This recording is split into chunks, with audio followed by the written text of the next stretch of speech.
شکایت لے کر رسول کے پاس، یا رسول اللہ آپ کو کچھ پتا چلا؟ کہا کیا بات ہے؟ کہا کیا بات ہے؟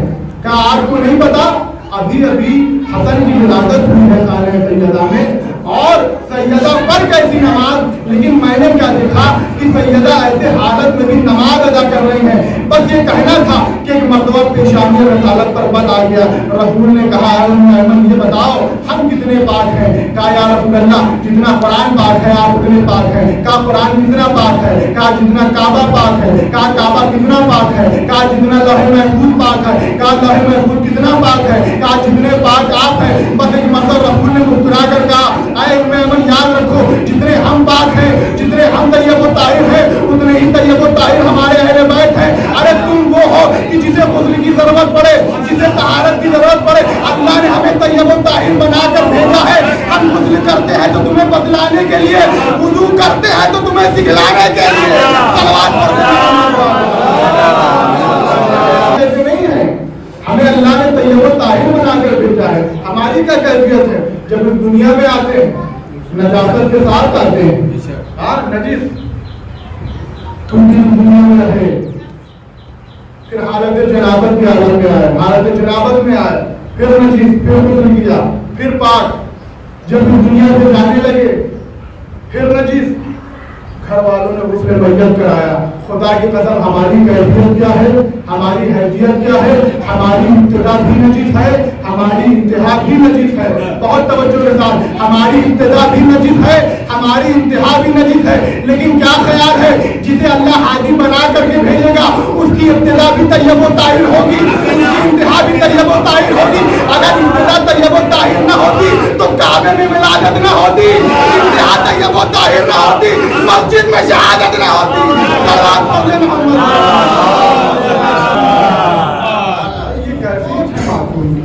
یہ معصوم کی کیفیت ہے، اس کی ابتدا بھی طیب و طاہر ہوتی ہے، اس کی انتہا بھی طیب و طاہر ہوتی ہے۔ یاد رکھیے ہماری کیا کیفیت ہے، ہماری کیا کیفیت ہے، وہ اللہ کہہ رہا اللہ اکبر من بطون امہاتکم لا تعلمون شیئا۔ لیکن فرق کیا ہے ہم نے اور معصوم میں؟ اللہ اخرجکم من بطون امہاتکم لا تعلمون شیئا۔ جو تمہاری کیفیت یہ تھی کہ تم جب اس دنیا میں آئے تو جہالت کے ساتھ اللہ ہوتا قسم کھا رہا اخرجکم من بطون امہاتکم لا تعلمون شیئا، کچھ نہیں جانتے تھے، بالکل نیل بٹا سناٹا، کچھ نہیں، بالکل زیرو۔ انجینئر بعد میں بنے، ڈاکٹر بعد میں بنے، مرجع بعد میں بنے، سب کچھ بعد میں بنے، لیکن اس دنیا میں کیا ہے؟ جاہل بن کر آئے، قسم کھا رہا ہے لا تعلمون۔ لا کا الفاظ بڑا سخت ہے عربی میں، یعنی ہرگز نہیں، کچھ نہیں، زیرو، لا تعلمون شیئا۔ اور ہماری دوسری کیفیت کیا ہے؟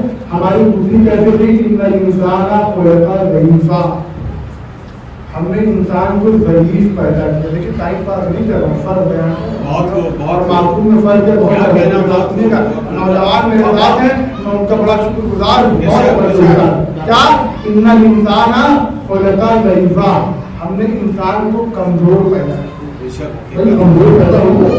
جب دنیا میں آیا ہاتھ کسی کام کے لیے، پیر تھے کیا چل سکتا تھا؟ نہیں، ہاتھ تھے کچھ اٹھا سکتا تھا ہاتھوں سے؟ نہیں، آنکھیں تھی مگر ٹھہرتی نہیں تھی، زبان تھی لیکن کچھ بول نہیں سکتا تھا۔ اچھا، دو کیفیتوں کو لے کر آیا، لیکن اللہ نے دونوں کیفیتوں کو رفع کروایا۔ کیسے رفع کروایا؟ انسان کی کمزوری کو رفع کروایا اس کے والدین کے ذریعے سے۔ کیا کہنا؟ کمزوری کو رفع کروایا والدین کے ذریعے سے، اور جہالت کو رفع کروایا حاکم کے ذریعے۔ کیا کہنا؟ کمزوری کو رفع کروایا کون ہے پالنے والا؟ والدین کے ذریعے سے۔ جہالت کو رفع کروایا حاجی اور رہبر کے ذریعے سے، 1,24,000 پیغمبر کے ذریعے سے، 12 ائمہ کے ذریعے سے۔ تو یہ ہماری کیفیت ہے کہ جب ہم اس دنیا میں آتے ہیں تو جہالت کے ساتھ آتے ہیں، جب ہم اس دنیا میں آتے ہیں تو کمزوری کے ساتھ آتے ہیں، لیکن جو معصوم ہوتا ہے، جو حاجی ہوتا ہے، جب اس دنیا میں آتا ہے تو علم کے ساتھ بھی آتا ہے، قوت کے ساتھ بھی آتا ہے۔